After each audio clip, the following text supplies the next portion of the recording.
তাকাসুরের প্রথম অর্থ হচ্ছে অনেক কিছু পাওয়ার লোভ। কাসির অর্থ অনেক, আর তাকাসুর মানে অনেক কিছু পাওয়ার লোভ। তাহলে প্রথম অর্থ হচ্ছে অনেক কিছু পাওয়ার লোভ তোমাকে বিভ্রান্ত করেছে। এটা হচ্ছে প্রথম অর্থ। অনেক কিছু পাওয়ার লোভ তোমাকে বিভ্রান্ত করছে। আপনি সবসময় ভাবেন আমার তো যথেষ্ট নেই, আমার আরও দরকার, আমার কেবল ভাড়া বাসা আছে, কিন্তু আমার নিজের একটা বাসা দরকার, আমার একটা পুরাতন গাড়ি আছে, আমার একটা নতুন গাড়ি দরকার, আমার কেবল এইটুকু সঞ্চয় আছে, আমার আরও বেশি সঞ্চয় দরকার, আমার কেবল একটা ব্যবসা আছে, আমার আরও একটা ব্যবসা শুরু করা উচিত, আমার কেবল এইটুকু আছে, আমার আরও বেশি দরকার। সবসময় আপনি অনেক অনেক বেশি পাওয়ার আশা করেন। আপনার মন সবসময় এইসব আকাঙ্ক্ষায় ব্যস্ত থাকে, আর আপনি গুরুত্বপূর্ণ কিছুর ভাবনা থেকে উদাসীন হয়ে পড়েন। এটা হচ্ছে প্রথম অর্থ। তাকাসুরের দ্বিতীয় অর্থ হচ্ছে অনেক পাওয়ার জন্য প্রতিযোগিতা করা। প্রথম অর্থ ছিল নিজের জন্য অনেক বেশি চাওয়া। দ্বিতীয় অর্থ হচ্ছে অনেক পাওয়ার জন্য অন্যদের সাথে প্রতিযোগিতা করা। সে কিভাবে আমার চেয়ে বেশি পেল, আমার চেয়ে তার বেশি কিভাবে? ভাই, সে আমার চেয়ে ভালো চাকরি করে, আমার ওকে ধরা উচিত, আমার ওকে হারাতে হবে। আপনার অফিসে আপনার চেয়ারে বসে আছেন, আপনার পাশে যে বসে আছে তার চেয়ারটা আপনার চেয়ারের চেয়ে উন্নত। আপনি দেখে ভাবলেন তার চেয়ারটা কিভাবে আমার চেয়ে সুন্দর, সে কিভাবে এটা পেল। এটা খুবই সামান্য জিনিস, কিন্তু আপনি এভাবেই ভাবেন। তার হয়তো একটা সুন্দর মাউস আছে, তার মাউস প্যাডটা ঝকঝকে, তার টেবিলের পাশে সুন্দর জানালা আছে, আমার এখানে তো জানালা নেই। এটা হতে পারে খুবই সামান্য কোনো বিষয়, খুব ক্ষুদ্র পরিসরে। একজনের চাকরি হয়তো বিল্ডিং পরিষ্কার করা, তার ঝাড়ুটা হয়তো পরিষ্কার। আরেকজন দেখে ভাবল, ভাই রে, তার ঝাড়ুটা আমার চেয়ে সুন্দর। আপনি অন্যের সাথে সবসময় নিজের তুলনা করেন, সবসময় নিজের গাড়ির সাথে অন্যের গাড়ির তুলনা করেন, আপনার বাড়ির সাথে অন্যের বাড়ির, আপনার জামা কাপড়ের সাথে অন্যের জামা কাপড়ের, আপনার সম্পদের সাথে অন্যের সম্পদের তুলনা করেন, আর এটা আপনাকে বিভ্রান্ত করছে। প্রথম বিষয়টি ছিল আপনি নিজে অনেক কিছু চান। দ্বিতীয় বিষয়টি হচ্ছে আপনি সবসময় অন্যের সাথে নিজেকে তুলনা করেন। অন্যের সাথে নিজের তুলনা করার এই মনোভাবটি সবসময় আপনাকে ব্যস্ত রাখে। বলে রাখি, এই মনোভাবটি সামাজিক আচার অনুষ্ঠানেও প্রকাশ পায়। তাদের বিয়ে এরকম ছিল, তাহলে আমাদের বিয়ে কেমন হবে? আমাদের পরিবারের বিয়েটা তাদের চেয়েও জাঁকজমক হতে হবে। তারা এই হল ভাড়া নিয়েছে, আমরা এর চেয়েও দামি হল ভাড়া করব। এত এত ভাড়া দিয়ে তাদের বিশাল অঙ্কের ঋণ হয়েছে, আমরা এর চেয়ে বেশি খরচ করে তার চেয়ে বিশাল অঙ্কের ঋণ মাথায় নিব। তাই না? মূল বিষয়টা হচ্ছে এই প্রতিযোগিতা সব সময় এমন হয়, এটা সব সময় হয়। আর হ্যাঁ, এটা তো অমুসলিমদের মধ্যেও হয়ে থাকে। এটা তো শুধু মুসলিমদের মধ্যেই হয়, অবশ্যই তা নয়। আল্লাহ এখানে সমগ্র মানুষের সাথে কথা বলছেন। কে প্রমোশন পেতে চায়? ভাই, তার প্রমোশন না হোক, আর যদি তার হয় তাহলে তার হলো কেন, আমার কেন হলো না? যখন অন্য একজনের প্রমোশন হয় তার মানে এই না যে আপনি কম পাবেন, এর পরেও আপনার বাসায় খাবার থাকবে। কিন্তু এটা মানুষের প্রকৃতিগত স্বভাব। এমনকি এটা বাচ্চাদের মধ্যেও হয়ে থাকে, বাচ্চাদের মধ্যেও হয়ে থাকে। মনে করেন আপনার দুইটি বাচ্চা আছে, এদের একজনের খাতায় তার শিক্ষক স্টার দিয়েছেন, আর অন্যজনের খাতায় স্টার দেননি। তিনি হয়তো অন্য কারো খাতায় দিয়েছেন।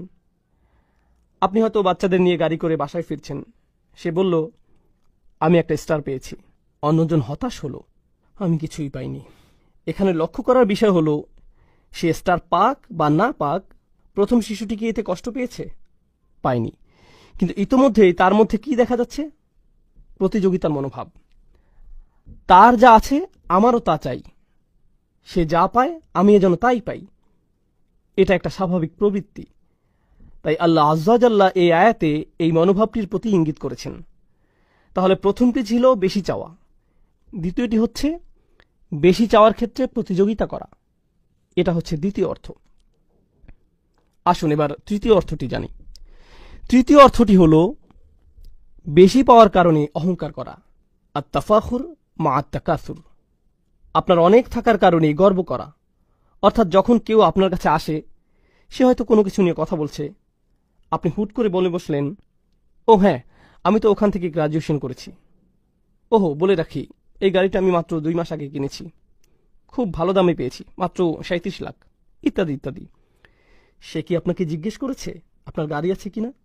সে তো জিজ্ঞেস করেনি, কিন্তু কোনো কারণ ছাড়াই আপনার তাকে বলতে ইচ্ছে হয়েছে।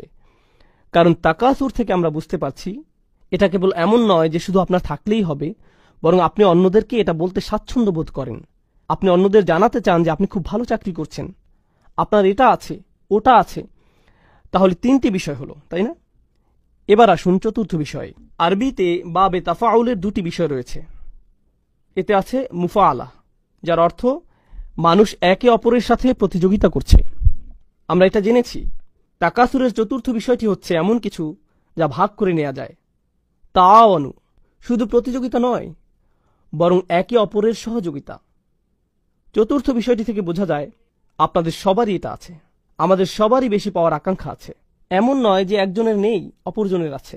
আমাদের প্রত্যেকেরই বেশি পাওয়ার আকাঙ্ক্ষা আছে। আমাদের প্রত্যেকেরই এটা আছে। আর অনেক অনেক বেশি পাওয়ার আকাঙ্ক্ষাই, একে অপরের সাথে প্রতিযোগিতা করার ইচ্ছাই আমাদের সবাইকে এক করেছে। বলে রাখি, এটা এমন একটি সার্বজনীন বিষয় যা বিভিন্ন ধর্মের, ভিন্ন বর্ণের, ভিন্ন জাতির, ভিন্ন বয়সের মানুষকে এক করেছে। আমরা অনেকভাবে আলাদা হতে পারি, তাই না? কিন্তু আমাদের সবার মধ্যে কোন জিনিসটি সার্বজনীন?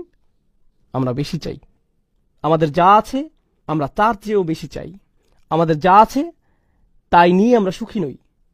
আর আল্লাহ বলেন, এই মনোভাব, এই চিন্তা প্রক্রিয়া আপনাকে বিভ্রান্ত করেছে, আপনাকে ভুলিয়ে দিয়েছে।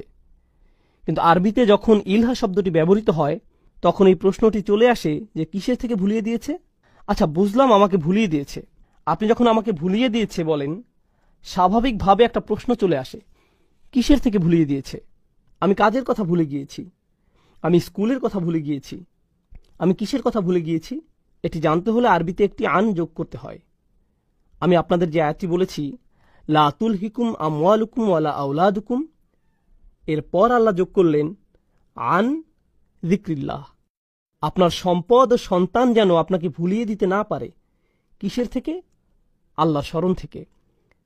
এখানে কিছু একটা থেকে বলা হয়েছে, এখানে বাড়তি তথ্য যোগ করা হয়েছে। এই তথ্যটি দিয়ে আপনাদের উত্তর দেয়া হয়েছে। এখন এই সূরায় আল্লাহ আযজা জাল্লা আন আইশাইইন বলেননি। তিনি কি বলেছেন? আমাদের ভোলার ব্যাপারে তিনি কি বলছেন?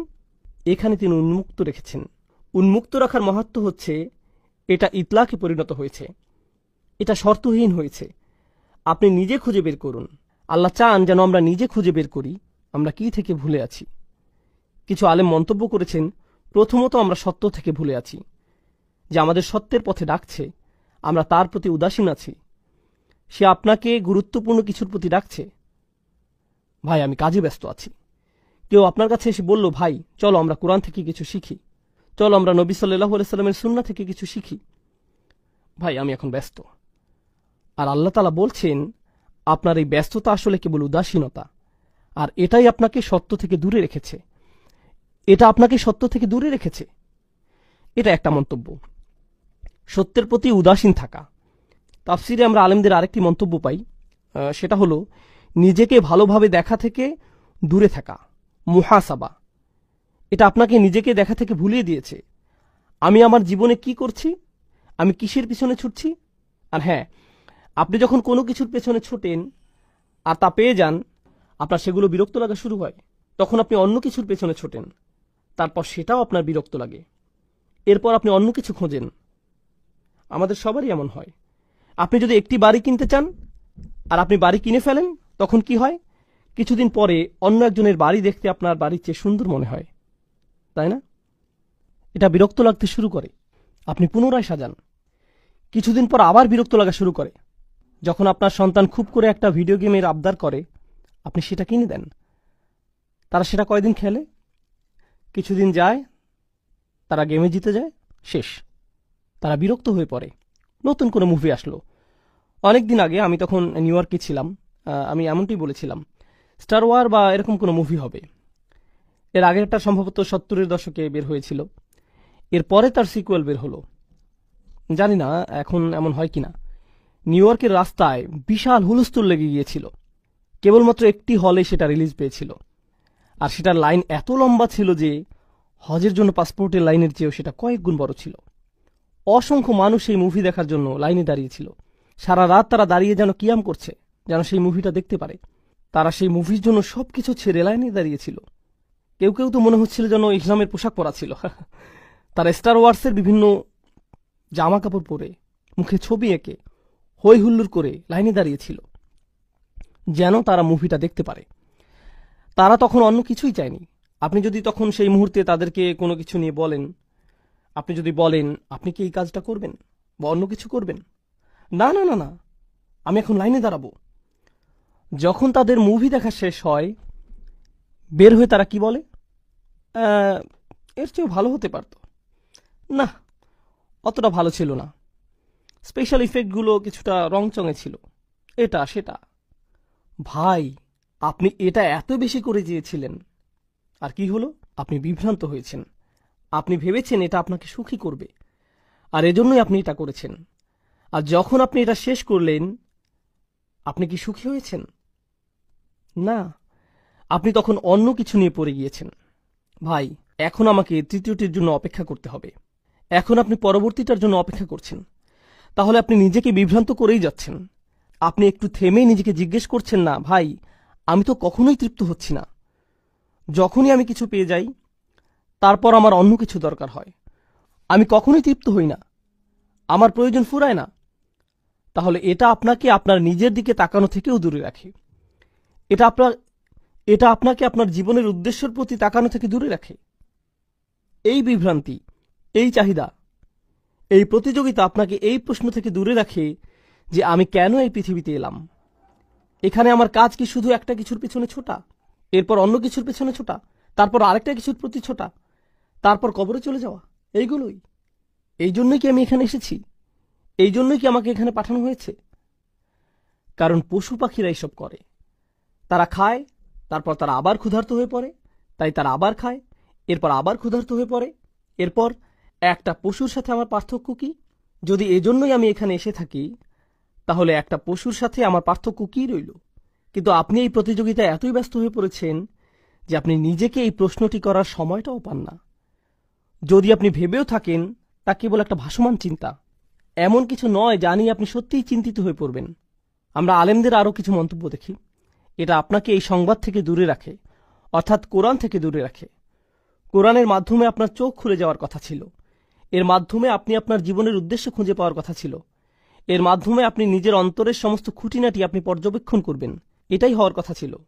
এটা আপনার নিজেকে নিজের সামনে পেশ করার কথা ছিল। কিন্তু এই কোরআনের জন্য আপনার সময় নেই, কারণ আপনি তাকাসুরে খুব ব্যস্ত। এটা আপনাকে বিভ্রান্ত করেছে। তবে সবচেয়ে অসাধারণ মন্তব্যটি বলতে গেলে, গত সূরাটি কি ছিল আপনাদের মনে আছে? সূরা করিয়া, আল করিয়া, জোরে করা নাড়া শব্দ, শুরুতে আর শেষে হাবিয়া। আল্লাহ বলেন আলহাকুমুত তাকাসুর। এটা এত বড় বিভ্রান্তি যে এমনকি এটা আপনাকে আল করিয়া থেকেও দূরে রাখে। পুরো পৃথিবী একদিন কেঁপে উঠবে, এমন সত্য থেকে এটা আপনাকে দূরে রাখে। জাহান্নামের আগুন আমাদের সামনে চলে আসবে। কিছু মানুষের পাল্লা ভারী হবে, কিছু মানুষের পাল্লা হালকা হবে। যে পরম সত্য সম্পর্কে আপনি জেনেছেন, আপনি মুখস্থ করেছেন, যা আপনি তিলাওয়াত করেন। আমাদের অনেকেই সূরাটি তিলাওয়াত করেন, কারণ সূরাটি বেশ ছোট আর আমাদের সময় কম, তাই আমরা এই সূরাটি পড়ি। যদিও আমরা এটা পড়ি, তবুও আমরা এই বাস্তবতা থেকে দূরে সরে আছি। এটা কিভাবে সম্ভব? আলহাকুমুত তাকাসুর, সুবহানাল্লাহ। সূরার শুরুতেই আল্লাহ এমন ঘোষণা দিয়েছেন। এখন আসুন এই আয়াত সম্পর্কে আলেমদের আরও কিছু মন্তব্য দেখি। প্রথমে আমরা এই সূরার সাথে সূরা আদিয়াতের সম্পর্ক আলোচনা করব। আপনাদের মনে আছে সূরা আদিয়াতে আমরা দুনিয়ার প্রতি আমাদের মনোভাব নিয়ে পড়েছিলাম? এই সূরাতেও তাই। ওই সূরাটিতে আল্লাহ বলেন, ইন্নাল ইনসানা লিরাব্বিহি লাকানুদ, নিশ্চয়ই মানুষ তার রবের প্রতি বড়ই অকৃতজ্ঞ। ওয়া ইন্নাহু আলা যালিকা লাশাহিদ, আর নিশ্চয়ই সে এই বিষয়ে সাক্ষী। ওয়া ইন্নাহু লিহুব্বিল খায়রি লাশাদীদ, আর নিশ্চয়ই সে ধন সম্পদের প্রতি খুবই আসক্ত। দুনিয়ার সবকিছু খুবই আকর্ষণীয়। এখন আল্লাহ এখানে বলছেন এসবের প্রতি তোমার ভালোবাসা অনেক বেশি। তিনি আগের সূরায় এমনটি বলেছিলেন। এই সূরায় তিনি কি বলছেন? তিনি বলছেন এসবের প্রতি তোমার ভালোবাসা এতটাই গভীর যে এগুলো তোমাকে ভুলিয়ে দিচ্ছে। তাহলে এখানে তিনি পরবর্তী অবস্থার কথা বলছেন। সেটা কি? এটা আপনাকে ভুলিয়ে দেয়। এই দুইটি প্রত্যক্ষ সম্পর্কযুক্ত। জামাকশারি মন্তব্য করেছেন, ইদা শাগালাত, অর্থাৎ এই চাওয়ার আশা তোমাকে ব্যস্ত রাখে। শুধুমাত্র আপনার মনেই নয়, বরং আপনার আচরণেও এটা আপনাকে ব্যস্ত রাখে। তিনি কাফিরদের এভাবে সংজ্ঞায়িত করেছেন, আত-তাবারি ফিল কাসরা আত-তাবাহি বিহা। নিজের অনেক আছে, এটা মানুষকে দেখিয়ে বেড়ানো, সেই সাথে এটা দেখিয়ে গর্ব অনুভব করা। যেমন কেউ বলল, আমাদের অনেক কিছু আছে। এটা শুনে অন্যজন বলল, না, আমাদের তার চেয়েও বেশি আছে। এভাবে কার বেশি আছে আর কার কম আছে এর হিসাব করতে করতে আপনার জীবন অতিবাহিত। সুবহানাল্লাহ। শাওকানি রহমাহুল্লাহ তাকাসুর নিয়ে মন্তব্য করেছেন, তারা একে অপরকে কার কি বেশি আছে সেটা দেখিয়ে বেড়ায়। খুবই গুরুত্বপূর্ণ কথা বলেছেন। তিনি বলেছেন, এখানে বিভ্রান্তি বলতে টাকা পয়সা অথবা সন্তানটিকে বোঝানো হতে পারে। আল্লাহ যে বিভ্রান্তির কথা বলেছেন তা হল সম্পদ আর সন্তান। তিনি কেন এমনটি বললেন? আরেকটি জায়গায় ইলহা কিভাবে ব্যবহৃত হয়েছে? আল্লাহ বলেন, লা তুলহিকুম আমওয়ালুকুম ওয়ালা আওলাদুকুম। বিভ্রান্তি বলতে কোরআনের সম্পদ ও সন্তানকে বোঝানো হয়েছে। এটা এক জায়গায় এসেছে। অন্য জায়গায় আমরা তাকাসুরের বর্ণনা পাই। সূরা হাদীদে আল্লাহ বলছেন, আতাকাসুরুন ফিল আমওয়ালি ওয়াল আওলাদ। তাহলে আয়াতের প্রথম শব্দ ইলার সাথে আমরা আমওয়াল ও আওলাদ এই দুটি শব্দ পাই। দ্বিতীয় শব্দ তাকাসুরের সাথেও আমরা আমওয়াল ও আওলাদ পাই। আমরা এই উভয় ক্ষেত্রেই পাই। তাহলে সম্পদ ও সন্তান উভয়ই আমরা বেশি চাই। কিন্তু আমরা দেখছি যে আমাদের জীবনের আসল উদ্দেশ্যের দৃষ্টিকোণ থেকে এই দুইটি আমাদের জন্য বিভ্রান্তি। এগুলো হতে পারে বড় বিভ্রান্তির কারণ। তাকাসুর ফিল আওলাদ, এটা নিয়ে ছোট একটা সন্দেহ নিরসন করা প্রয়োজন। সন্তানের ক্ষেত্রে বেশি যাওয়ার ব্যাপারে এটা দিয়ে কয়েকটি বিষয় বোঝায়। এটা কেবলমাত্র বেশি সন্তান নেওয়াকে বোঝায় না। বেশি বলতে অনেক সন্তান থাকাকেই শুধু বোঝায় না। আমরা এমন একটি সময় আছি যখন মানুষ চিন্তা করে যে বেশি সন্তান নেওয়া অর্থনীতির পক্ষে ক্ষতিকর, তাই না? এমনকি কিছু দেশ তো আছে যাদের এমন নিয়ম রয়েছে যে আপনি নির্দিষ্ট সংখ্যক সন্তানের বেশি নিতে পারবেন না। তারা আল্লাহর হুকুমের সাথে খেলতে গিয়ে নিজেরাই উল্টো ধরা খায়। কেন তারা বেশি সন্তান নিতে আপত্তি জানিয়েছে? তারা বেশি সন্তান নিতে চায়নি কারণ তাদের সেই সামর্থ্য নেই, তাদের অর্থনীতির সেই সামর্থ্য নেই। এখন কি হচ্ছে? যেমন চায়নার কথাই ধরুন, এখন সেখানে নতুন অর্থনৈতিক বিপর্যয় সৃষ্টি হয়েছে। আমাদের দেশের অবকাঠামোগত চাহিদা মেটানোর জন্য যথেষ্ট জনবল নেই, কারণ আমরা জনসংখ্যা বাড়তে দেইনি। তাই সেখানে এখন নতুন ধরনের অর্থনৈতিক বিপর্যয় দেখা যাচ্ছে, জনসংখ্যা রোধ করে, যেটা তারা নিজেরাই সৃষ্টি করেছে। সুবহানাল্লাহ। তাহলে এখানে উভয়টিই এসেছে আল্লাহর হুকুম অমান্য করার কারণে। যাই হোক, এর দ্বিতীয় অর্থটি হল, যখন আল্লাহ বলেন তাকাসুর ফিল আওলাদ, এটা দিয়ে বোঝায় আপনি আপনার সন্তানের জন্য বেশি চান, অর্থাৎ আমার অন্যদের চেয়ে বেশি পেতে হবে। এই প্রতিযোগিতা আপনার সন্তানের মধ্য দিয়ে প্রকাশ পায়। আপনি বলেন, আমার সন্তান যেন অন্য সন্তানদের চেয়ে বেশি পায়, আমার ছেলে যেন দলে সুযোগ পায়। অন্য একজন সুযোগ পেল, কেন সে সুযোগ পেল? আমার ছেলে পরীক্ষায় বি পেয়েছে, কেন সে বি পেল? আমি শিক্ষকের নামে অভিযোগ দেব। তার সন্তান কিভাবে এ প্লাস পেল? তার ছেলে আমার ছেলের উপরে কিভাবে? আপনার ছেলে বি পেয়েছে তার নিজের কারণে, এর সাথে তার ছেলের কোনো সম্পর্ক নেই।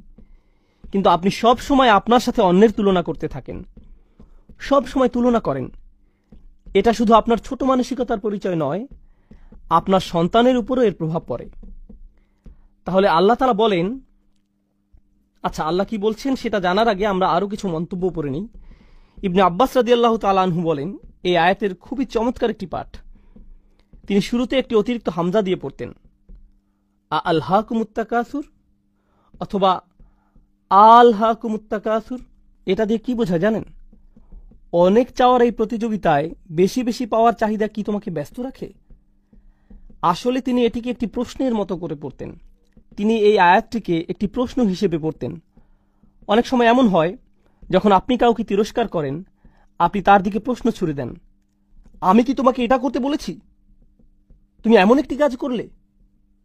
আপনি কিন্তু বলেন না যে তুমি এটা করেছ, আপনি বলেন তুমি এমন কাজ করেছ। তুমি কি আমাকে বলবে যে তুমি এটা কেন করলে, কিভাবে করলে? আপনি এইভাবে প্রশ্ন ছুড়ে দেন, যেন এটা একটা জাজার, মানে কাউকে তিরস্কার করা, কাউকে ভর্ৎসনা করা। ইবনে আব্বাস রাদিয়াল্লাহু তাআলা আনহু আয়াতটিকে এভাবে পড়তেন। আবু মুসলিমের মন্তব্যটি আমরা আগে পড়েছি। তার মন্তব্যটি মূলত ছিল এমন যে এটা মানুষের মধ্যে ভাগ করে নেওয়া যায়। তাহলে আমরা এটা জানি ইনশাআল্লাহ তাআলা। প্রথম আয়াতের ব্যাপারে আমরা সর্বশেষ কোরআনের আরেকটি জায়গায় দেখব, যেটা আছে সূরা কাহফে। আলহাকুমুত তাকাসুরের একটি সুন্দর ব্যাখ্যা। আপনারা তো দুই কৃষকের গল্প জানেন, যাদের একজনের ছিল একটি ছোট বাগান, অন্যজনের ছিল তার চেয়ে বেশ বড় একটি বাগান। সে কিভাবে তাকাসুর প্রকাশ করল? সে গরিব কৃষককে বলল, ধনী কৃষক গরিব কৃষককে বলল, আনা আকসারু মিনকা মালান ওয়া আযু নাফারা, সম্পদের দিক থেকে আমি তোমার চেয়ে বড়, জনবলের দিক থেকেও আমি তোমার উপরে, আমার অনেকগুলো সন্তান আছে যারা আমার ব্যবসা দেখছে, তোমার দেখার মতো কেউ নেই, তুমি একা। সে বলল, নাহনু আকসার। অপরজন বলল, নাহনু আকসার। অর্থাৎ এখানে সে মূলত অপরজনকে তাকাসুর দেখাচ্ছে। এখানে কিছু বিষয় আছে। আমি যদিও আপনাদের বলেছি যে এটাই শেষ মন্তব্য, তবু এই মন্তব্যটি পড়া উচিত, এটা গুরুত্বপূর্ণ ইনশাআল্লাহ। এখানে বলা হচ্ছে যে আল্লাহ বলছেন এটা তোমাকে বিভ্রান্ত করছে, কিন্তু তিনি এটা বলেননি যে কি তোমাকে বিভ্রান্ত করছে। এটা শাওকানি রহমাহুল্লাহর মন্তব্য। তিনি বলছেন, অলাম ইয়াকুল আনকাদা, তিনি এখানে বলেননি যে মানুষ কিসে বিভ্রান্ত হয়, বাল আতলাকাহ, বরং তিনি এটাকে শর্তহীন করেছেন। কারণ এটাকে শর্তহীন করায় তাচ্ছিল্য, তিরস্কার বা সমালোচনার জন্য এটা আরও অলঙ্কারপূর্ণ হয়েছে। তিনি বলেন একে উন্মুক্ত করার কারণে কিসে কিসে মানুষ বিভ্রান্ত হয় তার দরজা আপনার জন্য উন্মুক্ত রইল। আমরা একটু আগে জীবনের উদ্দেশ্য খোঁজা, নিজেই নিজেকে দেখা, এসব নিয়ে আলোচনা করেছি। এসবের প্রতি আপনি উদাসীন থাকেন, তাই এই সব দরজাই এখন আপনার সামনে খোলা, এবং একে উন্মুক্ত রাখার কারণে এটা সার্বজনীন হয়ে গিয়েছে। অর্থাৎ এখানে কেবল একটি বিভ্রান্তি নিয়ে কথা বলা হচ্ছে না, বরং অনেক কিছুতেই আপনার মনোযোগী হওয়া উচিত। এগুলোর কারণে আপনি কোনো কিছুতেই মনোযোগ দেন না। এটা হচ্ছে আরেকটি সুবিধা। এখানে বাগ্যিতার রীতি মানা হয়েছে। এটা হচ্ছে আরবি অলঙ্কার শাস্ত্রের একটি পাঠ। যখন কোনো কিছু উল্লেখ করা থাকে না, এর মাহাত্ম্য রয়েছে। এর অর্থ হচ্ছে এই তাকাসুর আপনাকে সব কিছু থেকে ব্যস্ত রাখছে, যা নিয়ে আপনার ব্যস্ত থাকার কথা ছিল। তথাপি মিনাত তাআতিল্লাহ, আল্লাহর আনুগত্য থেকে শুরু করে ওয়াল আমালিল আখিরাহ, আখিরাতের জন্য প্রস্তুতি নেওয়া পর্যন্ত, এগুলো নিয়ে আপনার ব্যস্ত থাকার কথা ছিল, কিন্তু এটা আপনাকে এই সব থেকে দূরে সরিয়ে রেখেছে। এই ছিল প্রথম আয়াতের ব্যাপারে সর্বশেষ মন্তব্য। আল্লাহ বলেন, হাত্তা যুরতুমুল মাকাবির। যারা মানে কারো সাথে দেখা করা, জিয়ারাহ মানে কারো সাথে দেখা করা। উর্দুতে আমরা বলি জিয়ারত করনা, এরকম কাছাকাছি শব্দ, কারো সাথে দেখা করা। কিন্তু প্রাচীন আরবি ভাষায় এর আরেকটি অর্থ আছে, সেটা হলো কারো সাথে দেখা করা ও তাকে জড়িয়ে ধরা, বুকে বুক মেলানো। একেও জিয়ারা বলা হয়ে থাকে। আপনি কেবলমাত্র কারো সাথে দেখাই করেন না, আপনি তাকে জড়িয়েও ধরেন। আর আল্লাহ এখানে বলে রাখি, আপনি যখন কারো সাথে দেখা করেন সেটা কি স্থায়ী না অস্থায়ী? এটা অস্থায়ী। আপনি একটু পরেই চলে যাবেন। এখানে এই অর্থটিও আছে, মানে আপনি কারো সাথে দেখা করতে গিয়েছেন, আপনি দেখা করেছেন, এরপর আপনি চলে গিয়েছেন। আল্লাহ এখানে বলেছেন হাত্তা যুরতুমুল মাকাবির, যতক্ষণ পর্যন্ত আপনি কবরের সাথে দেখা করছেন বা সাক্ষাৎ করছেন। আক্ষরিক অর্থে বললে, যতক্ষণ না আপনি কবরের সাথে সাক্ষাৎ করছেন। যখন আপনি কারোর সাথে দেখা করেন, আপনি তার জন্য প্রস্তুতি রাখেন, আপনি প্রস্তুতি নিয়ে দেখা করেন। আপনার ভালো লাগুক বা না লাগুক, আপনার তার সাথে দেখা করতেই হবে। আর এখানে আপনি কার সাথে দেখা করছেন? আপনার কবরের সাথে। এখানে জিয়ারা শব্দটির সাথে মাকাবির ব্যবহার করার কারণে আমরা একটা জিনিস বুঝতে পারছি যে আমরা কবরে চিরকাল থাকব না। কেননা জিয়ারা বলতে অস্থায়ী বোঝায়। আল্লাহ জিয়ারা শব্দটির সাথে জান্নাত বা জাহান্নাম ব্যবহার করেননি, তিনি ব্যবহার করেছেন মাকাবির, কবরের সাথে। আপনি যদি আরেকটি সূরায় দেখেন, দুনিয়ার প্রতি মনোভাব নিয়ে অপর আরেকটি সূরা কি? সূরা আদিয়াত। আফালা ইয়ালামু ইযা বু'সিরা মা ফিল কুবুর, তবে কি সে জানে না যে কবরে যা আছে তা কখন উত্থিত হবে? এখানে কুবুর শব্দটি ব্যবহৃত হয়েছে, আর এই সূরায় মাকাবির শব্দটি এসেছে। মাকাবির শব্দটি জিয়ারা শব্দের সাথে উপযুক্ত, কারণ জিয়ারা একটি স্থানে করা হয়ে থাকে। আর মাকাবির শব্দটি মাকবারা শব্দের বহুবচন। আরবি ভাষায় কোনো বিশেষ্য পদ মা দিয়ে শুরু হলে একে বলা হয় জরফে মাকান। এটা দিয়ে কোনো স্থান নির্দেশ করা হয়, যেমন মসজিদ বা মাতার বিমানবন্দর, বা মাকআদ বসার জায়গা, মাজলিস এটাও বসার জায়গা, সমাগম। তাহলে বোঝা যাচ্ছে শুরুতে মা থাকলে সেটা দিয়ে কোনো জায়গা বোঝায়, এটাই জরফে মাকান। আর সাক্ষাৎ কোনো একটা জায়গায় হয়ে থাকে, তাই কবরের কথা বোঝাতে এর সাথে এখানে জায়গার বর্ণনা এসেছে। মানে এটা একটা কবরস্থান। আপনি যখন কিছু পাওয়ার ধান্দায় থাকেন, কোথায় আপনার খুব একটা যাওয়া হয় না? কবরস্থানে। সেখানে আপনার জন্য তেমন কিছু নেই। কবরস্থানে আপনার দুনিয়াবি কিছু পাওয়ার নেই।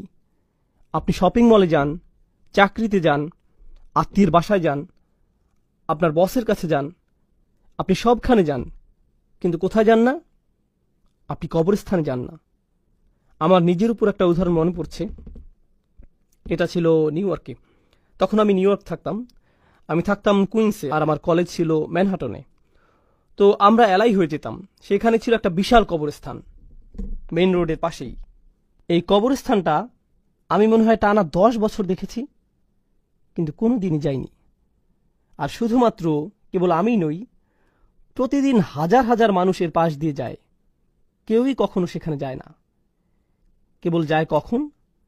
যখন তাদের মৃত্যু হয়, যখন তাদের সেখানে রাখা হয়। সুবহানাল্লাহ। তাহলে এটা হচ্ছে আয়াতের একটি অর্থ, কিন্তু অপর অর্থটিও খুবই গুরুত্ববহ। আমরা এখানে সাবাবুন নুজুম দেখতে পাই। আপনারা জানেন যে কিছু আয়াতের ঐতিহাসিক প্রেক্ষাপট থাকে, আর ওই সময়ের অর্থ কি ছিল?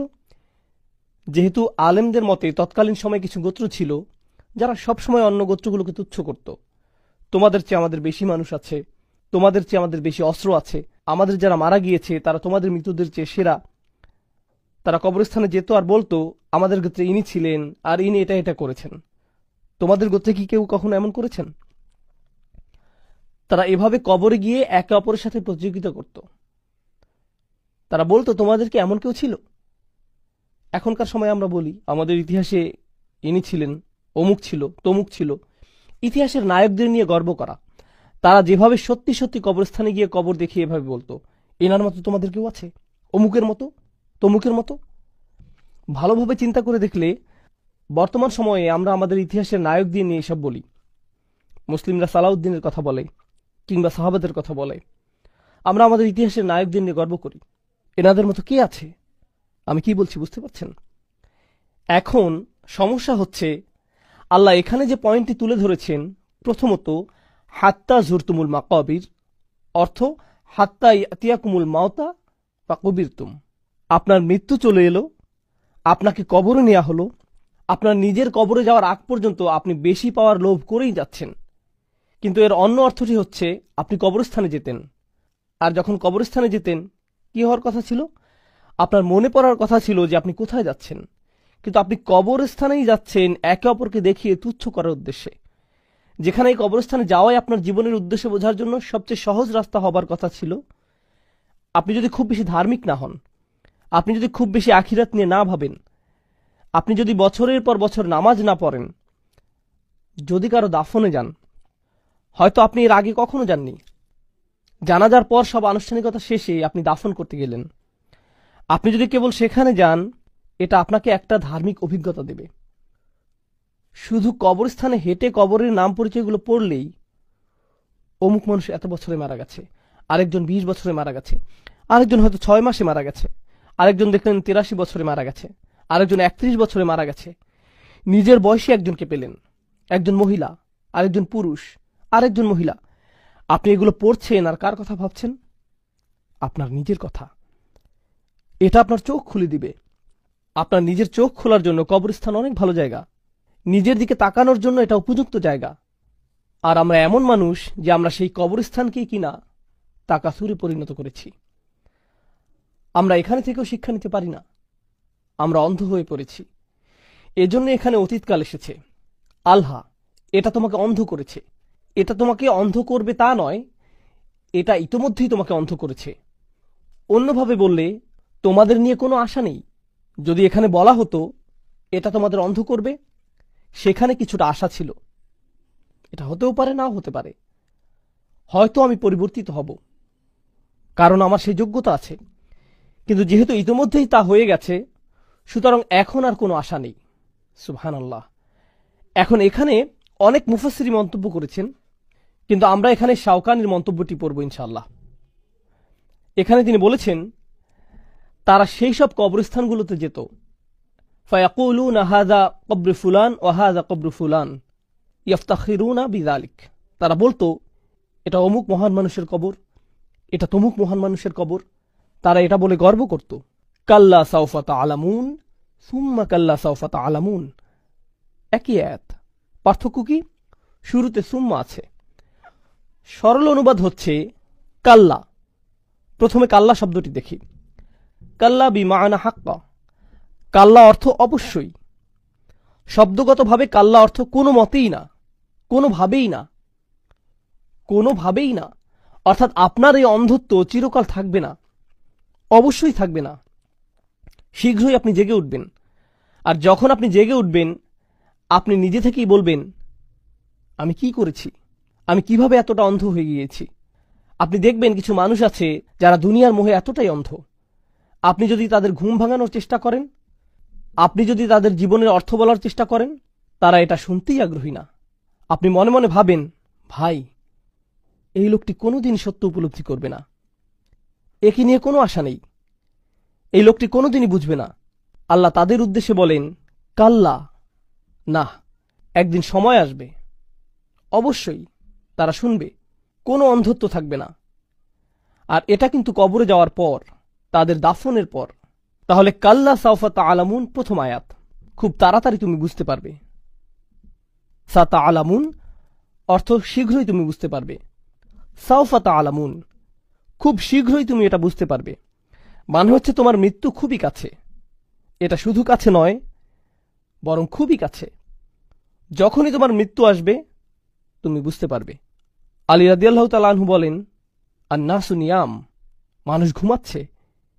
তিনি বলেন, মানুষ ঘুমাচ্ছে, আর যখন তারা মৃত্যুবরণ করবে, তারা জেগে উঠবে। মরার পরই তারা জেগে উঠবে।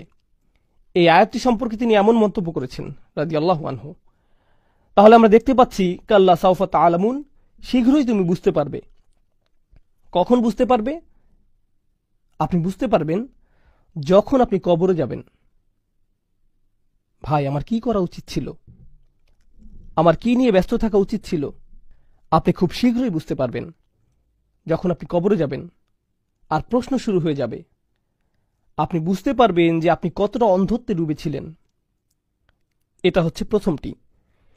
এরপর আল্লাহ বলেন, সুম্মা কাল্লা সাউফা তা'লামুন, অতঃপর আবার সুম্মা কাল্লা সাউফা তা'লামুন।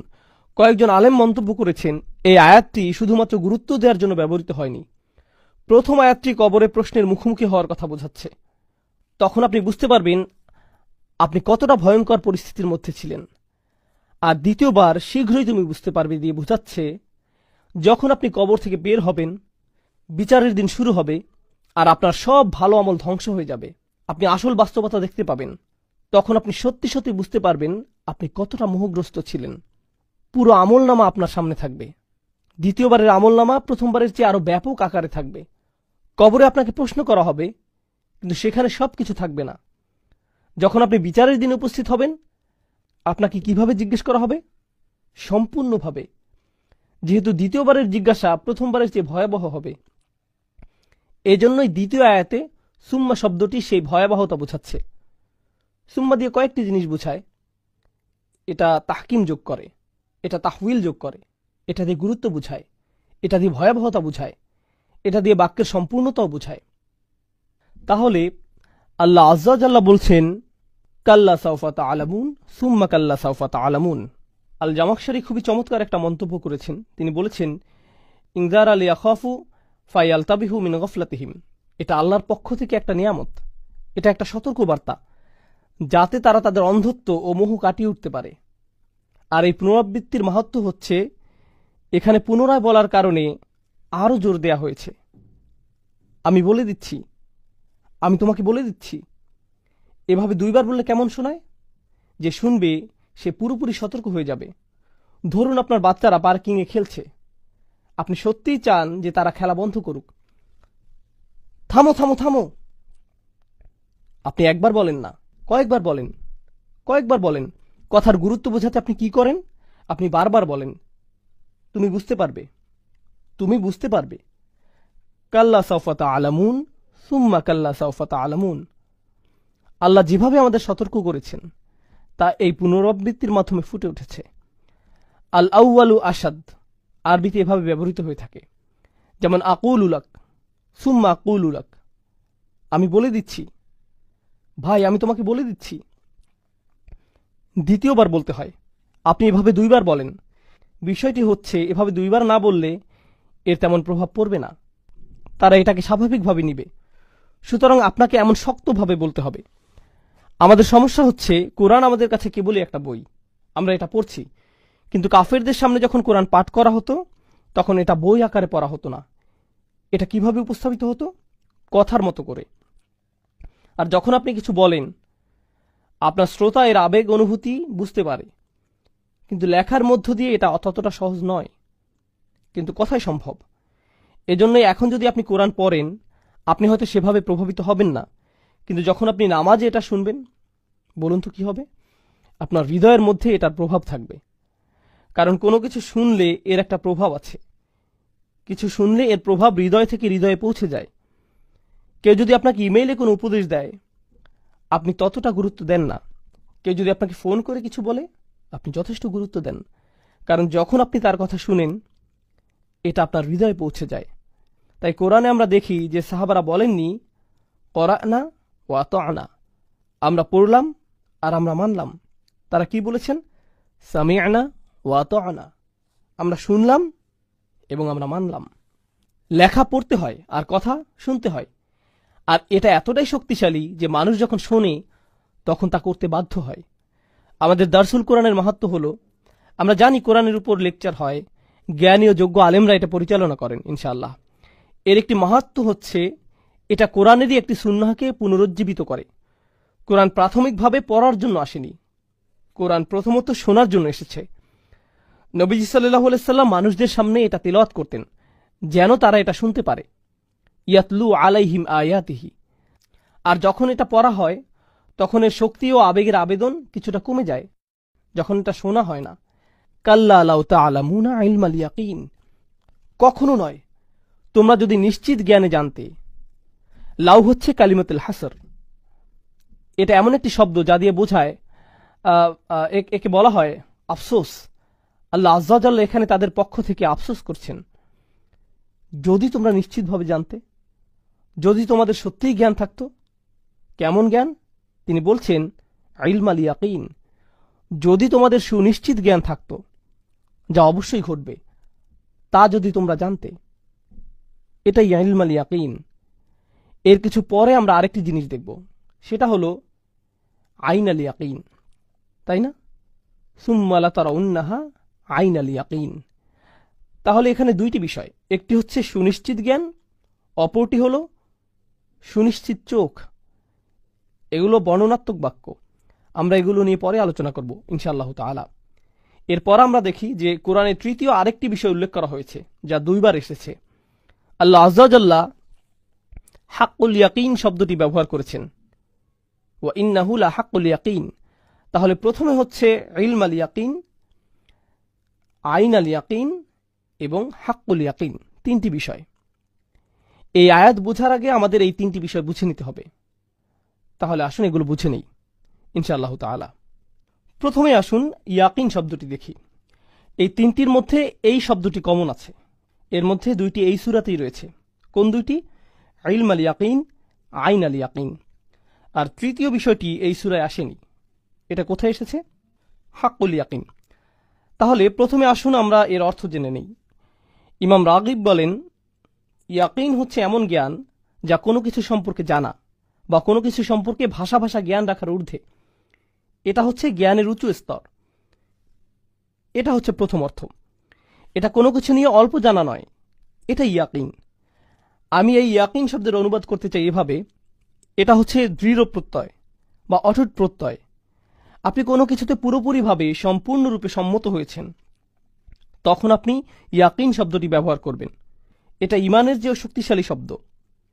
কিভাবে এটা ইমানের চেয়েও শক্তিশালী শব্দ সেটা আমরা পরবর্তীতে দেখব। এরপর আমরা পাই আবু হিলাল আল আসকারি ইয়াকিন শব্দটি সম্পর্কে মন্তব্য করেছেন। তিনি বলেছেন, ইয়াকিন হচ্ছে সেই জিনিস যাতে আপনি এতটাই সম্মত যে অন্তর থেকে আপনি এটা নিয়ে খুশি, আপনি মন থেকে এটা নিয়ে সন্তুষ্ট। যেমন ধরুন, কেউ হয়তো বলল যে পরকাল বলতে কিছু আছে, আপনি বললেন আমার মনে হয় এটা সত্যি হতে পারে, হ্যাঁ থাকার সম্ভাবনা আছে, আচ্ছা আমার এটা নিয়ে কোনো সমস্যা নেই। এটা ইয়াকিন নয়, এটা কোনো মতে মেনে নেয়া। কিন্তু আপনি যখন জানেন যে এটা অবশ্যই আছে, অবশ্যই অবশ্যই আছে, গতকাল যেমন ছিল তেমন, আপনি আমার সামনে বসে আছেন, এটা যেভাবে জানেন সেভাবে আখিরাতে বিশ্বাস করেন, তখন এটা ইয়াকিনে পরিণত হয়। আপনি অন্তরে এটা সাধারণভাবে বিশ্বাস করেন না, বরং অটুটভাবে বিশ্বাস করেন। এটাই হচ্ছে ইয়াকিনের প্রথম অর্থ।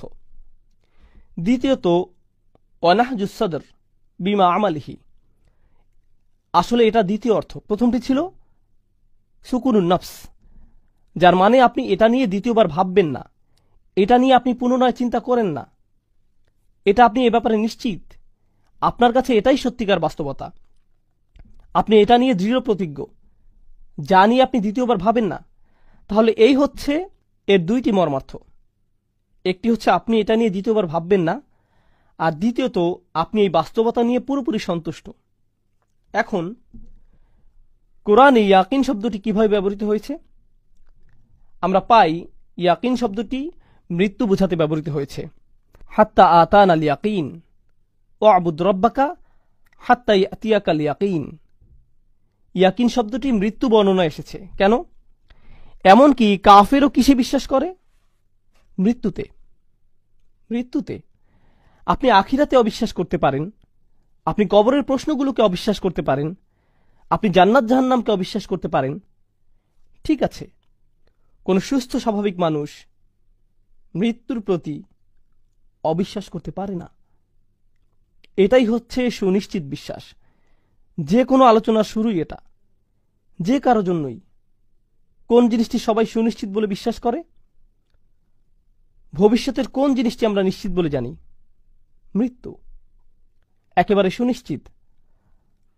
তাহলে এটা সবার জন্যই এতটা নিশ্চিত একটি বিষয় যে আল্লাহ এখানে ইয়াকিন শব্দটি ব্যবহার করেছেন।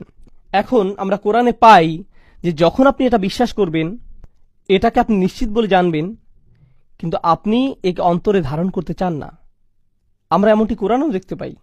আল্লাহ বলেন, যখন আপনি তাদেরকে শেষ সময়ের কথা বলেন, তারা বলে আচ্ছা, আমরা এটা নিয়ে ভেবেছি, শুধুমাত্র ভেবেছি, এর বেশি কিছু নয়। সময়ের কথা বলেন, তারা বলে আচ্ছা, আমরা এটা নিয়ে ভেবেছি, শুধুমাত্র ভেবেছি, আমার মনে হয় এটা হলেও হতে পারে, কিন্তু আমরা পুরোপুরি নিশ্চিত নই। ওমা নাহনু বিমুস্তাইকিনিন, আমরা এ বিষয়ে দৃঢ় বিশ্বাসী নই। শুনে এটাকে বেশ চমৎকার মনে হচ্ছে ভাই, তোমাদের মুসলিমদের ধর্মবিশ্বাস খুবই চমৎকার মনে হচ্ছে, এভাবেই তারা বলে। কিন্তু তারা এটাকে ইস্তিকান করে না, তারা একে অন্তরে ধারণ করে না। তাহলে যার ইয়াকিন নেই সে এমন বেদনাদায়ক মন্তব্য করে। তাহলে এখন আসুন আমরা ইলম আল ইয়াকিন, আইন আল ইয়াকিন আর হাক্কুল ইয়াকিন এই সম্পর্কে জানি। আমি আপনাদের উদাহরণ দিয়ে বোঝাবো। আপনি হয়তো গাড়ি চালাচ্ছেন, হঠাৎ আপনি কিছু ধোঁয়া দেখলেন। আপনি কোনো আগুন দেখতে পাননি, আপনি শুধুমাত্র ধোঁয়া দেখেছেন। আপনি সেই ধোঁয়া দেখেই বুঝে গেছেন যে আশেপাশে কোথাও কি আছে, আগুন আছে। কিন্তু আপনি কি আগুন দেখছেন? না। আপনি আপনার জ্ঞানের মাধ্যমে বুঝতে পারছেন যে যেহেতু এখানে ধোঁয়া দেখা যাচ্ছে, নিশ্চয়ই আশেপাশে কোনো আগুন থেকে এটা আসছে। আপনি আপনার নিজের চোখে দেখেননি, নিজের জ্ঞান থেকে আপনি এটা বুঝতে পারছেন। এটাই হলো ইলম আল ইয়াকিন।